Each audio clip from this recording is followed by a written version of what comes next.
Some of Maryland's top crime fighters laying out their plans to tackle gun violence. Any legal means necessary to hold violent offenders accountable. How they're ramping up efforts to cut off the supply of illegal guns statewide. Plus, we're just a few months away from the primary election. We ask voters what they want to see from candidates when it comes to the crime fight. We gotta be tough on crime. Talks of shrinking driving lanes on Falls Road to add new bike lanes. I think it's a horrible idea. It's already enough congestion. Why an expert says it could pose a mutual risk to bikers and drivers. It's just not working. A big staffing change at Baltimore's Juvenile Justice Center. What we're learning and the complaint from lawmakers just a month before it happened. A winter storm moving in this weekend. I'm breaking down which areas could see snow and which could see rain.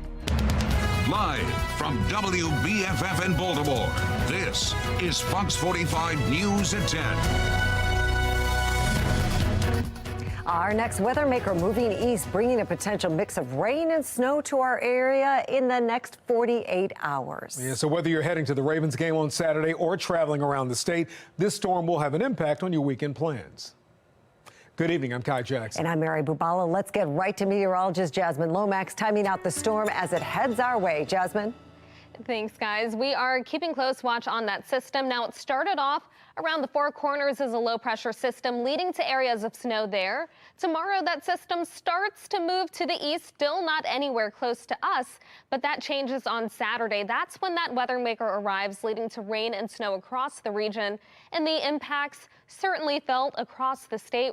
Some areas only looking at rain, others only looking at snow. But in advance of the system, we're already seeing winter alerts issued in the places where we have the greatest confidence of accumulating snow. So this now includes Frederick, Carroll. That's one of the spots added to this. So we have seen the watch extended a little bit to the east. We could have some other counties added. So you want to make sure that you are staying weather alert as we get closer to the weekend. Coming up, I'll have a look at the timing of the system and how much rain and snow we could see in my Weather Authority forecast. Back to you. Thank you. Stay with us tomorrow and wake up Saturday morning with the Fox 45 weather team as they track the storm's movement into our area. They have all you need to know to stay prepared for whatever conditions you see in our area.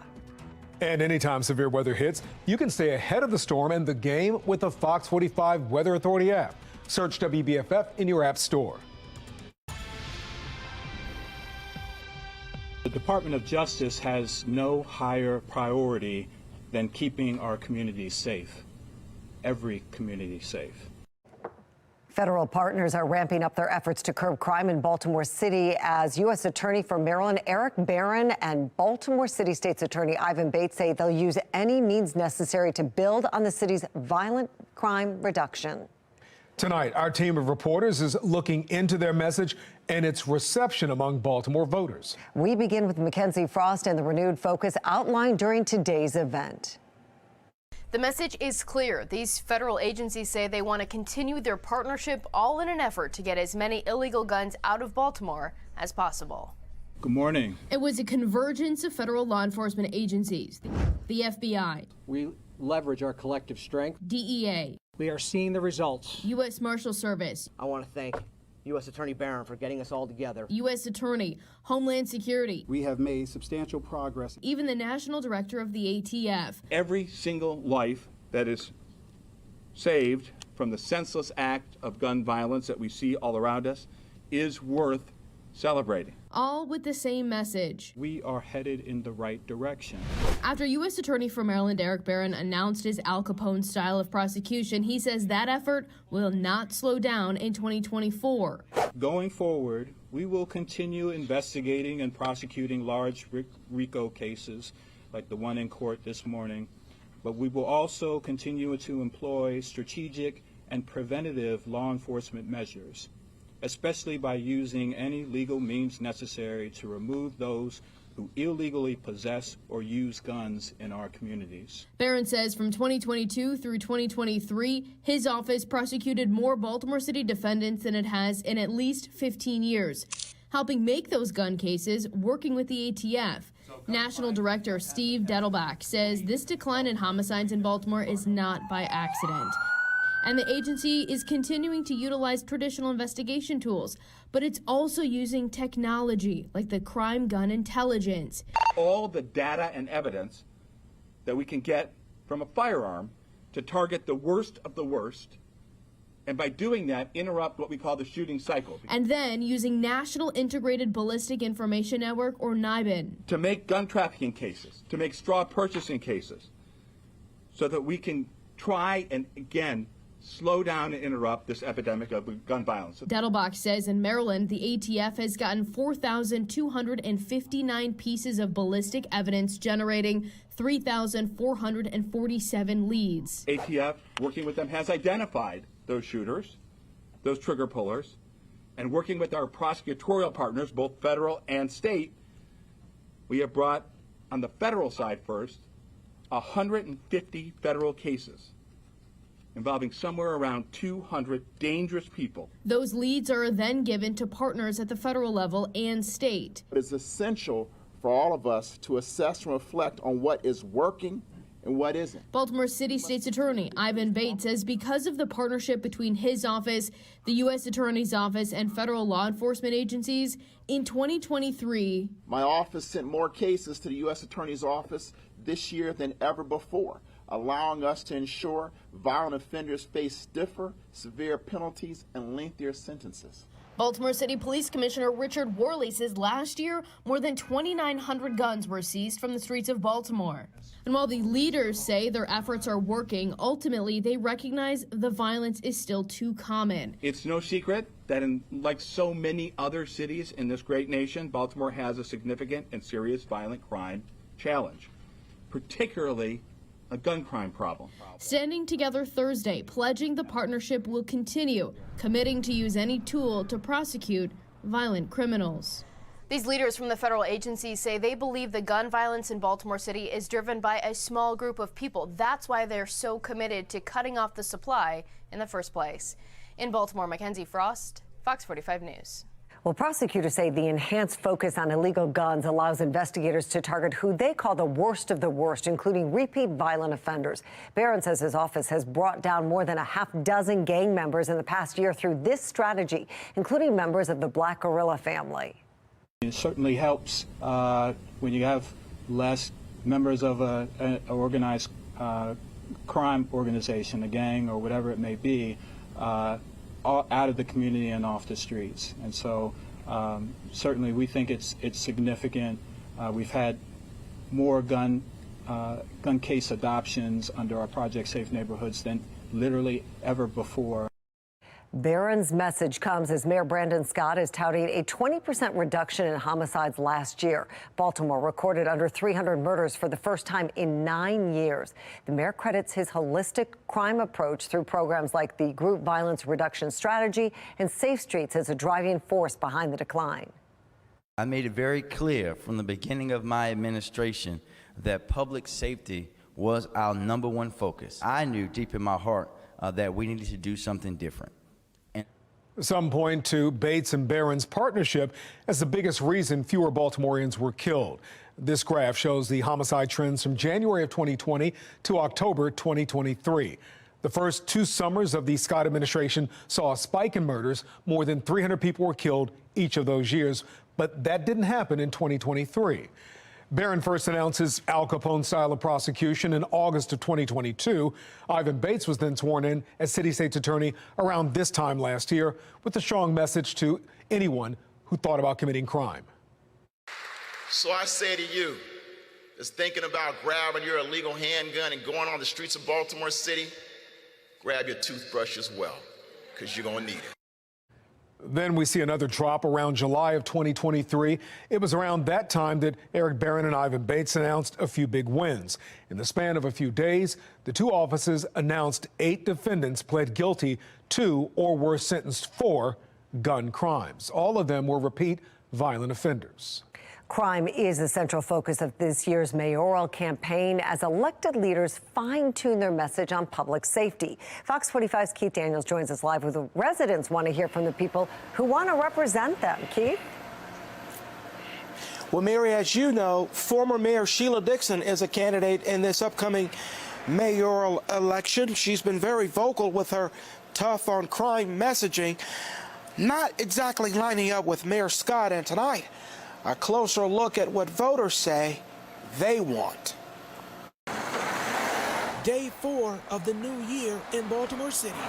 On North Utah Street, near West Baltimore Street, in the shadow of the Hippodrome Theater, a man gunned down just after midnight Thursday, killed, becoming the city's second homicide victim this year. Tonight, city residents gotta be tough on crime. Weigh in. I want to see more of a holistic approach on crime. Speaking out on the crime-fighting message that they say they would like to hear from city leaders as the year moves forward and as Baltimore's mayoral race looms. Consequences. Has to be consequences. Because why are you letting everybody just get away with any and everything? Yeah, I like tough on crime.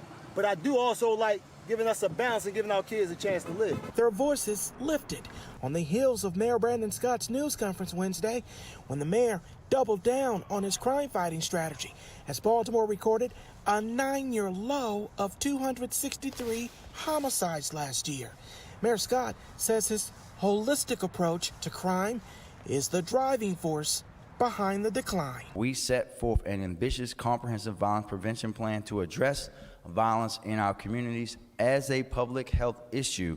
And while it took us more than a year to achieve that initial goal, we're finally seeing those efforts paying off and saving lives. Meanwhile, back on Utah Street, like somebody lost their life, and that sucks. Shalon Edwards and her friends sit for a meal at a restaurant.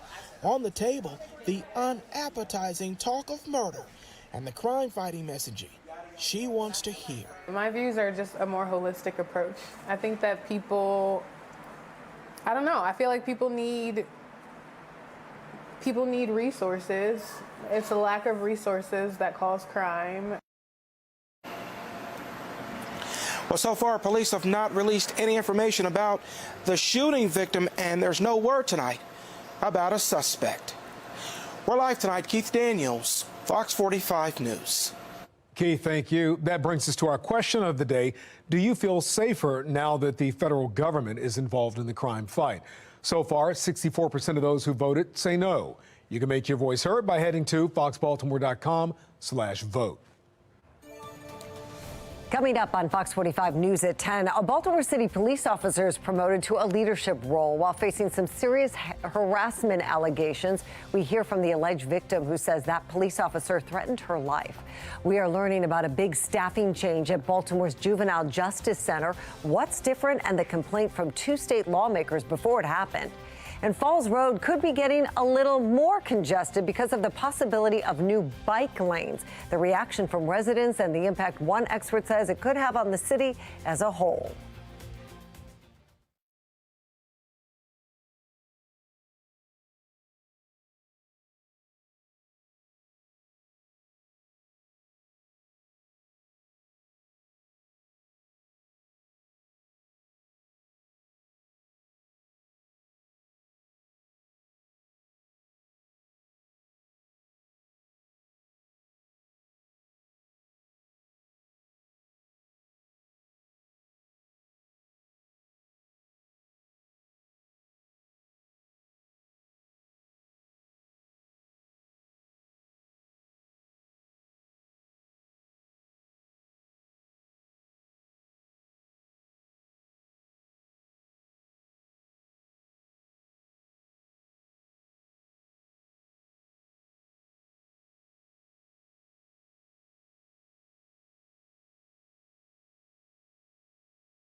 Bike lanes could soon be coming to Falls Road, and many residents are not happy about it. That's right. Now we're hearing from an economist about the impact those bike lanes could have on the city as a whole. That's right. Fox 45's Jeff Abel joins us with a closer look at this tonight. Jeff? Well, you know, if you've ever traveled this road during rush hour, you know Falls Road is no way to be in a rush. In fact, it gets highly congested, and soon the city plans to reduce the number of lanes on this road to accommodate bike lanes. On Falls Road today, the news that this road could soon become less of a road for motorists and rush hour drivers slamming on the brakes. No, thank you. It's a lot of traffic. This is a heavy traffic area. But this heavily trafficked section of Falls Road between Cold Spring Lane and Northern Parkway is slated to shrink. City planners are calling for this mile-and-a-half stretch to lose a lane of traffic in order to accommodate bike lanes. So I come this way 4 times during the day, and it's already enough congestion. It's hard on the commuters. We're trying to get back and forth to work, and every way we go, it's some situation like this. But this road is slated to become one of the next redesigned roads in the city, similar to Harford Road, where the city reduced this 4-lane road to 2 lanes to accommodate bike lanes. Problem is, no one has seen a bike, but everyone has seen traffic backed up for blocks. How many bikes have you seen? I haven't seen a bike around here since I've been around. How often do you see bicycles out here? Not often.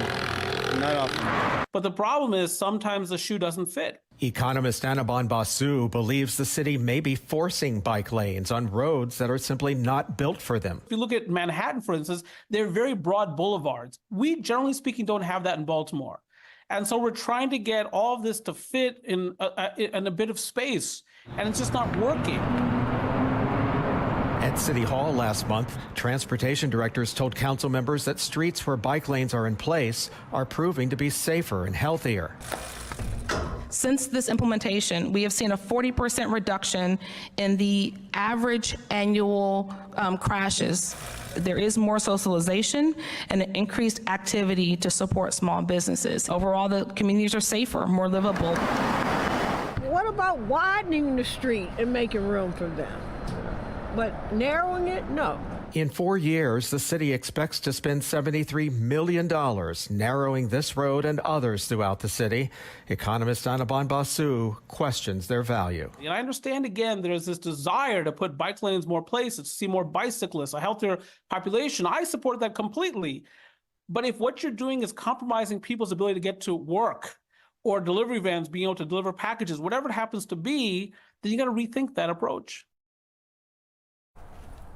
And by the way, we did the math, and the amount of money the city is spending on bike lanes, it could pay for 5,200 of these new streetlights, or about 70 miles of bike lanes. We are live tonight. Jeff Abel, Fox 45 News. A convicted felon on federal probation is back on the run. I'm Alexa Ashwell. On Maryland's Most Wanted, the search for this man and the Halloween scare he's accused of committing. From border states to big cities to now rural towns, all begging for help to deal with the influx of migrants. I'm Christine Frizzau in Washington with the latest. Our next weather maker is on the way, leading to impacts this weekend. First, tomorrow we start with dry weather and cool temperatures in the low 40s. And then we have that rain and snow chance on Saturday. On Sunday, back to a mostly dry pattern. I'll break down the timing of the system in my Weather Authority forecast. Well, we are going to enjoy the calm before the storm, that's for sure. A live look at the Inner Harbor. A beautiful but cold night out there tonight. Stay with us. We'll be right back.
Elected leaders in cities across the country asking for a lifeline from the federal government to handle a surge in migrants. National correspondent Christine Frizzell has the update after a congressional delegation took a trip to the border this week. In Denver, a fire at a migrant encampment is just the latest example of deep challenges faced by communities from coast to coast. The strategy by officials in Arizona and Texas to bus migrants to big cities led by Democrats has accelerated the reality that every state is now a border state. The situation here and across the country is truly unconscionable. Denver's mayor says the massive numbers of migrants in his city will cost more than $160 million, or 10% of his city's budget. Guys, move to the side. New York City now seeking 20% in budget cuts for, quote, asylum seeker expenses. Not only is it a financial burden, it has also placed a great strain on the delivery of services in our city. And in Whitewater, Wisconsin, population 14,000. The police chief and city manager in a letter now begging the Biden administration for more resources and police, writing, our law enforcement staff have responded to a number of serious crimes linked to immigrants in some manner, including the death of an infant child, multiple sexual assaults, and a kidnapping.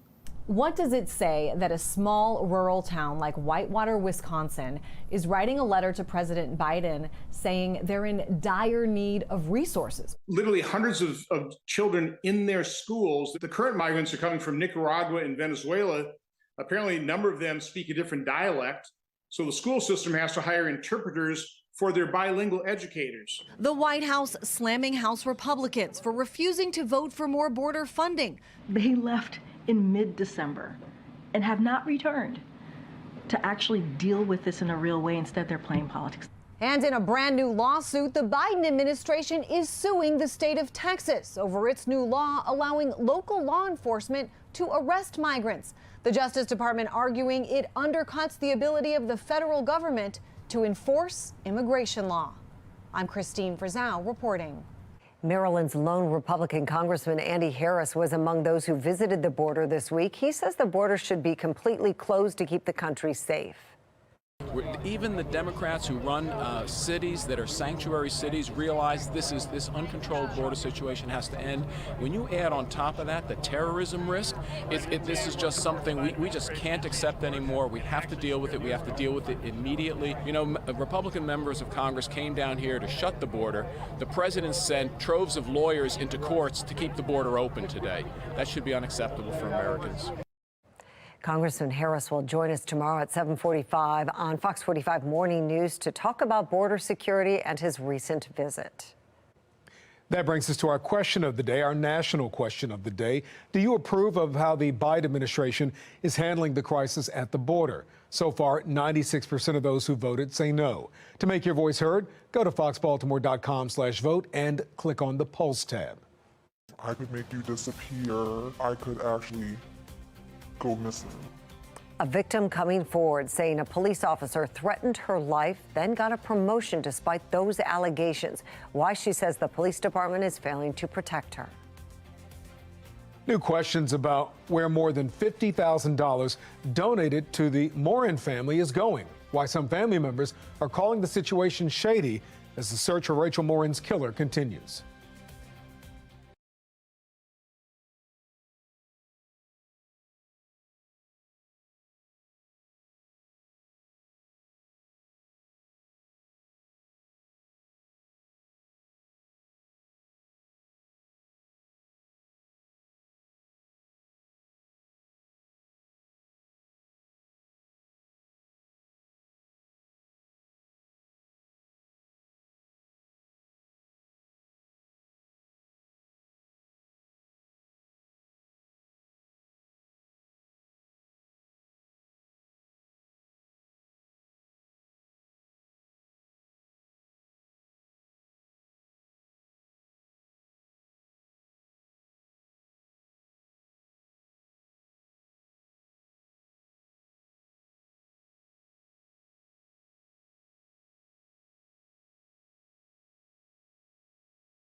We're following three big stories at 10:30 tonight. Rachel Marin's family has received more than $50,000 in support since her murder. But tonight there's a dispute over the donations. We're looking and following the money as we hear more from the Marin family. A Baltimore City police officer is promoted despite an alleged harassment case against that police officer. Fox 45 News hears from the victim, who says she had to go into hiding. And there are some changes at Baltimore City's Juvenile Detention Center. 2 months after an assault caught on camera near Patterson Park didn't lead to charges. We begin there. A 12 and 14-year-old were arrested in that incident, but released to their parents after a few hours. Yeah, Fox 45's Mackenzie Frost takes us through the fallout from that decision. We're learning there's a new acting intake director at the Baltimore City Juvenile Justice Center. That's the person who's responsible for making decisions about certain cases moving forward. The change comes after several city leaders, including House Judiciary Chairman Luke Clippinger and Senate President Bill Ferguson, sent this letter back in November to Department of Juvenile Services Secretary Vincent Schiraldi. The letter outlines frustrations following an assault at the corner of Lombard and Patterson Park Avenue. The suspects in that case were brought to the Juvenile Justice Center in Baltimore by police, but not detained.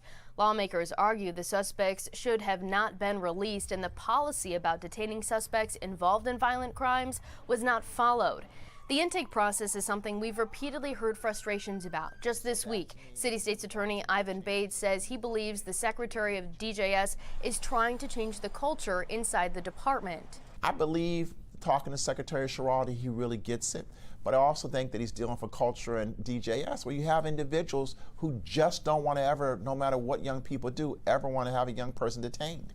So he's fighting that culture. Do you think he's fighting it, or do you think he's driving that culture? When you want to change culture, you have to make changes. A spokesperson for DJS tells me the agency cannot comment on personnel matters, but we do know that the acting intake director at the Baltimore City Juvenile Justice Center assumed that role on December 21st. In the newsroom, Mackenzie Frost, Fox 45 News. Mayor Brandon Scott has been a vocal critic of the Department of Juvenile Services, saying the system needs an overhaul. But Governor Wes Moore has stood by Secretary Vincent Schiraldi's policies, calling him a reformer. We're clear that when we came into office, we walked into a DJS that was understaffed and underfunded. And it's the reason why I appointed a true reformer.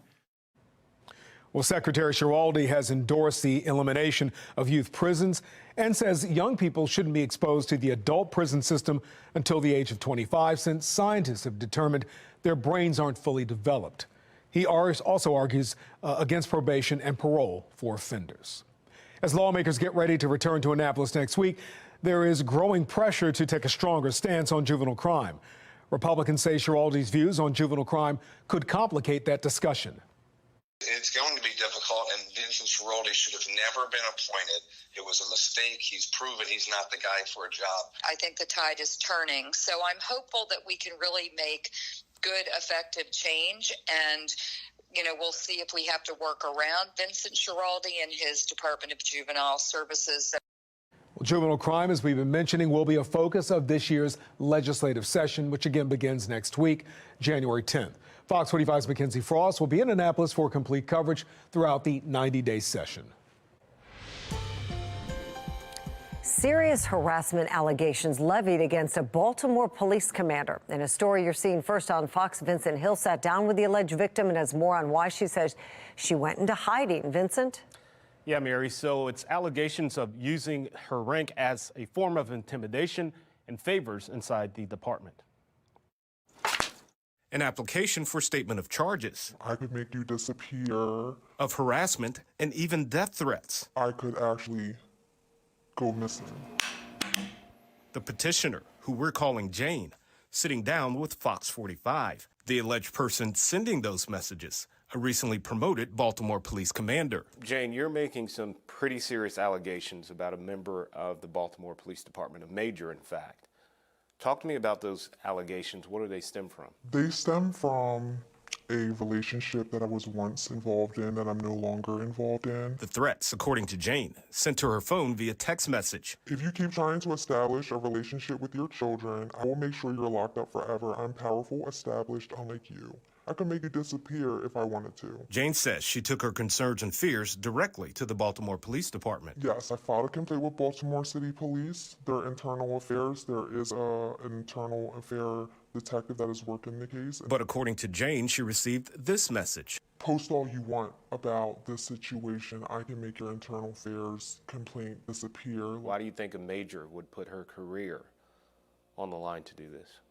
I don't like to speculate, so I don't have an answer for you. That's something that you have to ask her. Fox 45 reached out to BPD regarding the allegation. In a statement, a spokesperson said in part, the Baltimore Police Department is aware of a pending criminal case involving an allegation made in reference to a member of our command staff. An investigation is being conducted. So what's your thoughts on her being promoted while there's these serious allegations against her? Obviously, they saw that she was fit to, carry out whatever duty that she's supposed to be carrying out. Jane says she's now looking over her shoulder. I'm afraid for my life. I'm afraid of him. I'm afraid of her. I'm afraid of the police in the city at this point. Now, it is important to note neither Jane nor Fox 45 can verify that those text messages came from the accused Baltimore police commander. And the application for a statement of charges is only an allegation. It doesn't mean charges have been filed. Vincent Hill, Fox 45 News. Financial support for Rachel Marin's family has been coming in since her murder along the Ma and Pa Trail in Bel Air last August. But tonight, there are questions about where that money is going. Fox 45's Rebecca Pryor has the investigation. Yeah, with the search for a suspect still ongoing, this is a time that you would expect the Marin family to be united in their hunt for Rachel's killer. Instead, a dispute over donations meant for her 5 surviving children is sadly dividing them. As questions surrounding the mysterious murder of 37-year-old Rachel Marin still haunt the Harford County community. New questions are now being raised over donated money meant for her 5 surviving children. It's shameful. I mean, it's a shame that the family's still mourning.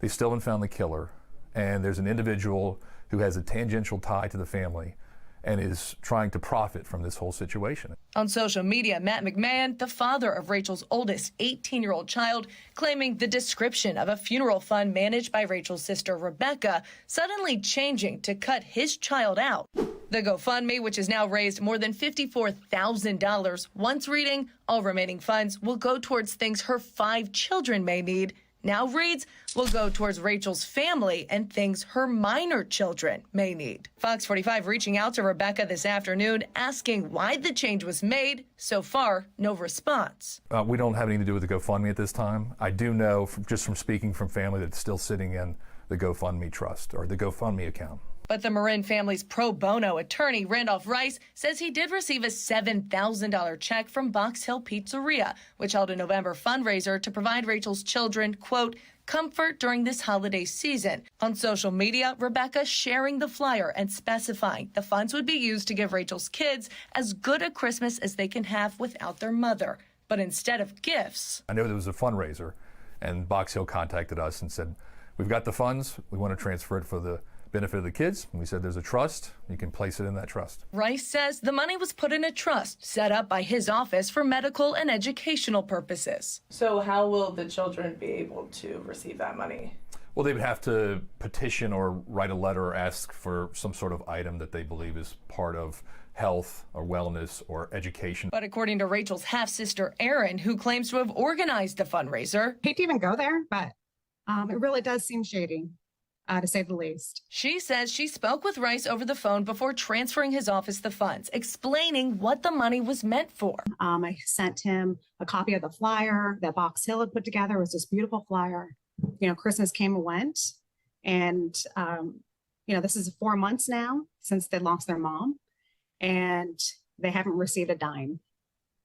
And that's not right. A conversation Rice denies having. So Box Hill Pizzeria never told you it was meant for Christmas gifts? I couldn't tell you what it was. I don't know. I have no idea what that was for. We even talked to Box Hill. We talked to their accountant. And a flyer he denies seeing until today. Where does it say family? Or where does it say gifts? But the flyer itself doesn't say anything about gifts. I also spoke with the owner of Box Hill Pizzeria today, who did not want to go on camera, but did confirm that the intent of this fundraiser was to provide Rachel's children Christmas gifts. Both Matt and Aaron are now demanding that those funds be released to the children as soon as possible. Rebecca Pryor, Fox 45 News. Police are still searching for the suspect allegedly caught on camera during a home invasion last March in Los Angeles. Attorneys for Marin's family have expanded their search across the country, hoping to appeal to those on the West Coast and in the Spanish-speaking community who may have a lead. Police believe this suspect is of Hispanic descent. Anybody with information on the case asked to call the Hartford County Sheriff's tip line or email them. The contact information right there on your screen. Police in Iowa say a 6th grade student was killed and 5 others hurt during a shooting at a secondary school. Police identified the shooter as a 17-year-old student at the school. They say the shooter turned the gun on himself before officers found a way into the building. Classes have been canceled for tomorrow. Harvard University facing pushback for its decision to keep former President Claudine Gay as a professor. She resigned as president on Tuesday following her comments about anti-Semitism on campus and allegations of plagiarism in her academic work. Some call the decision to retain her a double standard, while others say she never should have been pressured to resign in the first place. If you or I did this, or even any white scholar, it would be career-ending to have 50 examples of plagiarism. And it has to be, because how can you be the one upholding Harvard's integrity when you yourself have failed? The fact that she's a black woman and the first person who is a black American to lead